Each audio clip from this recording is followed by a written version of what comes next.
Don't you find yourself typing the same message multiple times? Stop. Try Quickparts.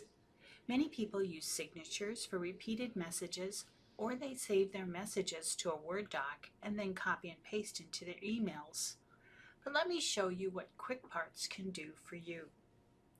In this example, I have a Quickpart that I've modified and saved many times to achieve the format that I thought most useful. It is the announcement of a newly published e-form. I'll delete this message and show you how to get this Quickpart into an email. The cursor must be in the body of the email. Then go to the Insert ribbon and find Quickparts. I have given descriptive names to the Quickparts as I've saved them. For this example, I will choose eForm Live New. In this case, I need all of this text to follow the last numbers of all eForm URLs. So I save this section as part of my Quickpart. To complete the email to my client, I'll paste in the URL. I insert the unique information into the body of the email. The email is ready to send. Okay, so let's start from the beginning. In a new email, I write out my message. Okay, I'm pasting in a message here.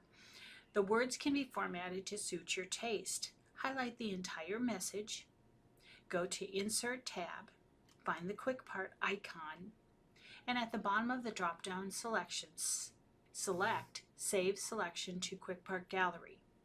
Give a descriptive name for this part because if you keep adding parts to the gallery, the name is all you will see. Let's see if it's there. Start a new email, place your cursor in the body of the email, go to Insert tab, find Quickparts, and select the correct piece from the gallery.